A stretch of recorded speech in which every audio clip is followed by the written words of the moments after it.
Hello Magic Makers, welcome to Storytime with Mombierella. This is a young adult fiction and may be inappropriate for some younger viewers. The Beast Within, A Tale of Beauty's Prince by Serena Valentino. Copyright Disney Enterprises Incorporated, 2014. Chapter 7. The Princess and the Portrait. The prince was more pleased than ever the maestro was coming to do his portrait now, that he'd made Princess Tulip Morningstar his fiancée.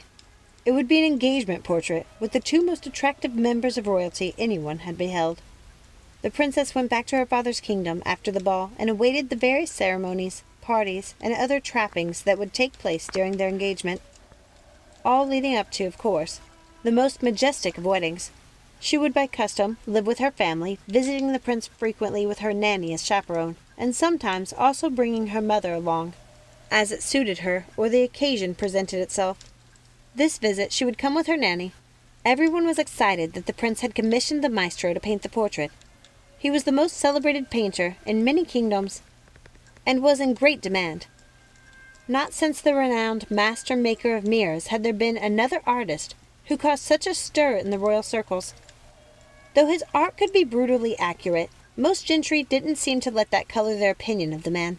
Princess Tulip showed up in a rainy afternoon, quite soggy. Though her hair was flat and her clothes were sticking to her, she somehow managed to look pretty and quite worth rescuing from the elements.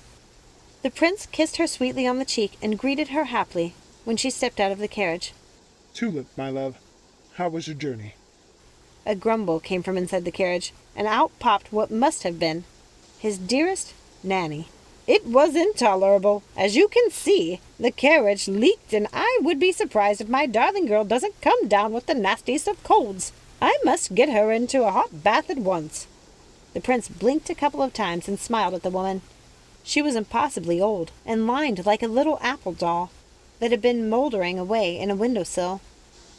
Her hair and skin were powdery white, and though much aged, her eyes were rather sparkling with life. The woman was a little firecracker. I'm so pleased to meet you at last, Nanny, he said, as she wrinkled her nose at him, as if there was a foul smell around the air. Yes, very pleased to meet you, Prince. I'm sure, but won't you please show us to our rooms, so I can get this girl into a hot bath? Cogsworth took things into order.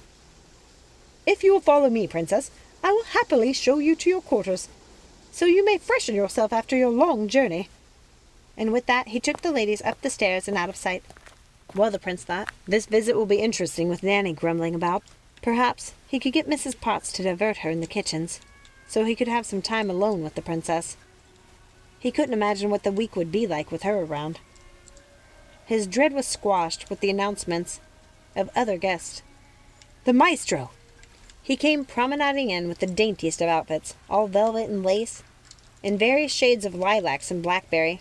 He had large sad eyes set into a slightly swollen face, but seemed all the more handsome for it. The maestro looked as if he had a saucy story to share, and the prince wondered if it would be unwise to seat Nanny and the maestro at the same table that evening for dinner. His head spun at the thought of Nanny listening to the painter's outlandish stories. What he needed was Cogsworth. He would sort it all out. And sort it out he did. Nanny dined with Mrs. Potts Cogsworth and the other staff downstairs, at Mrs. Potts' invitation. It wasn't custom by any means for guests to eat with the downstairs staff, but Mrs. Potts had a way with people, and by the end of the conversation the two were swapping stories about the prince and princess, and when they were young, determining which of them had been more insolent. Meanwhile, dinner upstairs was delightfully charming. The servants had decorated the dining room splendidly. Rather than a large floral centerpiece, there was a number of smaller arrangements artfully placed on the table, invoking the feel of a garden infused with candlelight. There were many crystal bowls with floating flowers and candles, and the particular cut of crystal made an interesting use of the light, causing a fanciful effect of reflection on the walls and diners. It was quite beautiful, but not as beautiful as his darling love, the prince thought. The maestro broke with a silence. The love in all its tantalizing and vexing forms.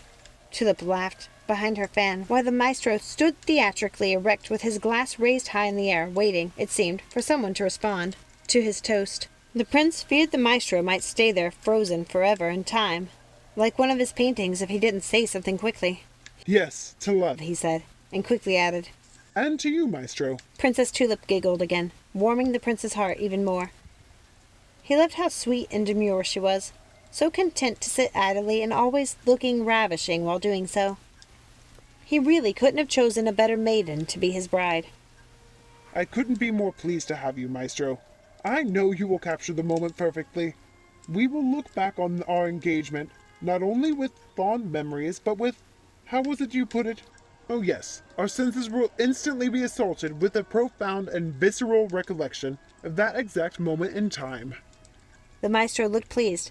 I'm honored you remember my words so vividly. He then turned his attentions to the young lady, hoping to bring about something of her personality. You must be brimming with utter excitement. Princess, are you not? The princess's eyes widened with wonder. She hardly knew what to say. Oh, yes, I am. I'm very much looking forward to the wedding. Of course you are, but I was of course speaking of our painting. I will want to see an assortment of outfits from each of you for my approval. And we will need to discuss the topic of location. The rose garden seems like an enchanting setting. I would think, yes, the rose garden it shall be. I've decided and there's no changing my mind. He continued, it seems every portrait that is painted with any real feeling is painted of the artist and not of the sitter. I dare say you will both be magnificent. Tulip blinked more than a few times, trying to understand his meaning. Will you be in the portrait with us, Maestro? She asked. Both gentlemen laughed. Princess Tulip Morningstar didn't know if they were laughing at what she had said because it was clever or dull-witted, but she decided to act as though it had been the cleverest thing she could possibly have said, and hoped the topic would change to something she needn't take part in. The maestro, seeing the dread in her face, added, Don't fret, dear Tulip. I am so clever that sometimes I don't understand a single word of what I am saying. To this the princess could reply only by saying, Oh, and then giggling some more, which seemed to please everyone because they joined in her laughter. The next morning the magnificent trio was found in the rose garden, as the maestro sketched, and the lovers did their best to hold their poses without giving the master painter cause to become cross with them. Prince, please! This is supposed to be the happiest moment of your life, and your face looks like you've been eating something sour. Why do you look so displeased? What could you possibly be thinking that causes one's face to contort so? The prince had in fact been thinking about the last time he was in the rose garden, the night he parted with Circe. The event had become blurred in his mind, and he was trying hard to make sense of it all. Surely Circe had brought along her wicked sisters, and they'd proclaimed he was cursed for his misdeeds. He was certain he hadn't imagined it, but the curse itself, that was balderdash, wasn't it? Sometimes he couldn't help fearing it might be true. The prince was brought out of his thoughts by Cogsworth's voice. Lunch is served. The maestro slammed down his drawing coals, cracking them into tiny powdery bits. Very well. I think I prefer to lunch in my room, alone.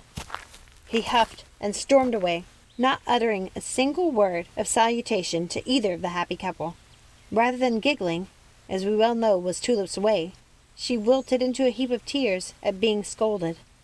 The prince, it seemed, had his hands entirely full, with the fitful maestro, his weeping Tulip, and her sour nanny.